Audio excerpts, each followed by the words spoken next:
Hi! Welcome again to our shell sharing moment. So, um, live tayong withdraw inside Shopback app. So, this is my second time that I will withdraw my payment in Shopback app. So, tara na, check natin.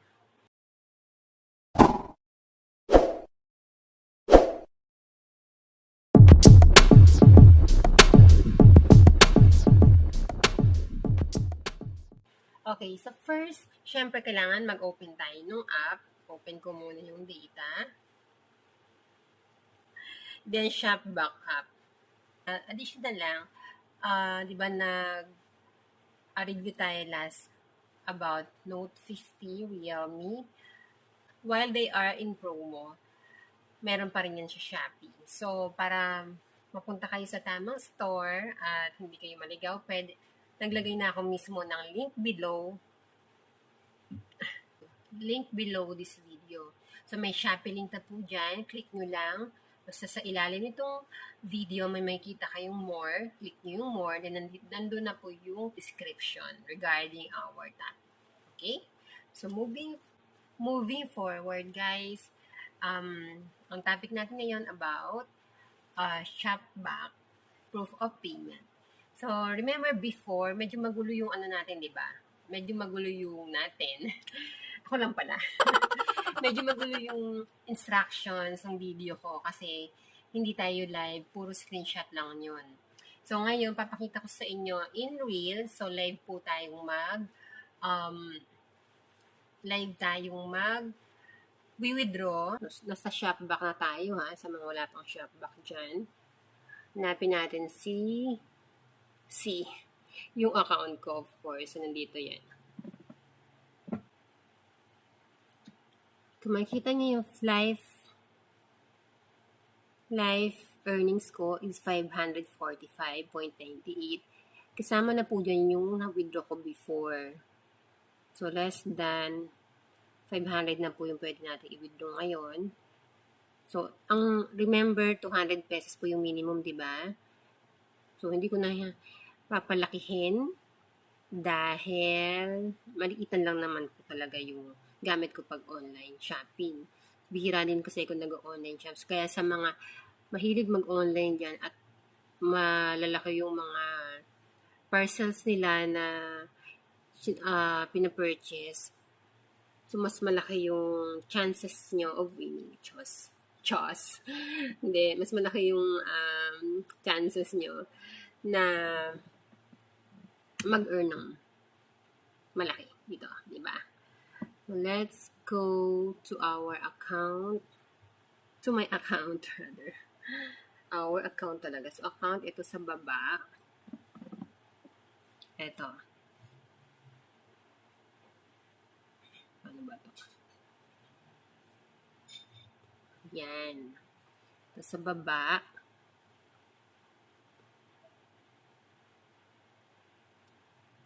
Hindi ko mahuli yung video ko. Ayun. Ito.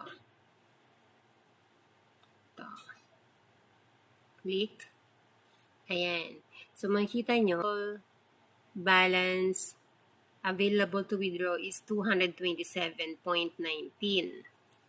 So, withdrawin natin. Click lang yung kailangan may nakasettle na kayong account kung saan i-withdraw yan.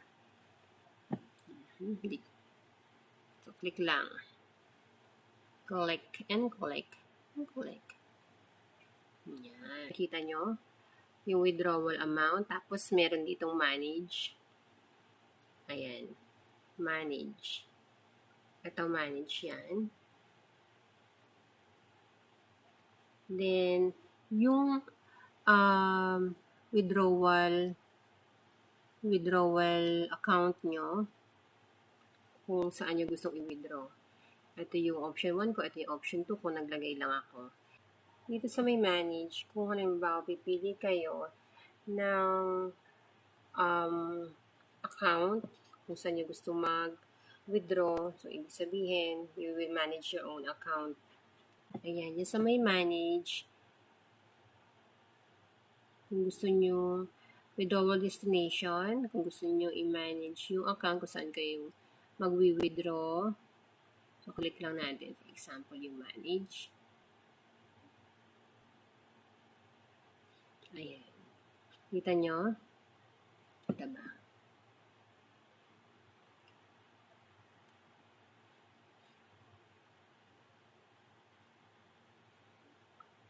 Ayan, bank transfer or e-wallet transfer. Click nyo lang yan, guys. Makikita nyo dyan yung mga available. Ayan, add bank, if you want PDO. So, meron yan mga options. Pili lang kayo, ha? Or kung e-wallet, click lang yung e-wallet. Ayan. So, makikita nyo, meron ako account. Then, kung gusto nyo ibang wallet, medyo malabo. May Paymaya. Ayan. So, click na yung check mark. Check. Natin kung mag-withdraw na ito. Withdrawal amount 227.19 7.19. So, click na yung withdraw. Ayan. So, authentication, kung paano yung authentication nyo, kung may biometrics kayo dyan, whatever, yan. Ayan na. So, nakalagay na, withdrawal successful. Ayan. Oops. Withdrawal successful. You'll receive the amount of your e-wallet account within 3 to 5 working days. Please check your email. Please check your email. Okay, ha? So, click natin yung view withdrawal history. Ayun na, guys. Ito yung first withdrawal ko, yun nasa taas. Kita nyo? I only got 200 pesos exactly. Just to show you na it's really paying. So, click natin kung kailan yun. So, nakalagay dyan is completed.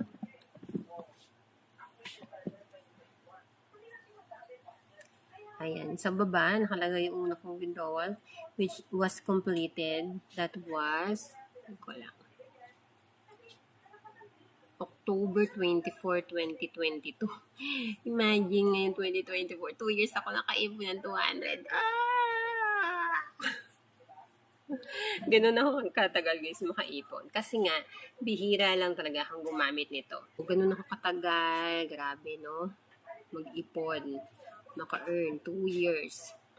Grabe. 2022 talaga yun. 2024 na ngayon. So, for 200 plus 2 years. So, ngayon, ang makikita natin is processing, diba? Processing. Withdrawal, blah, blah, blah. Estimated. Nakalagay yun.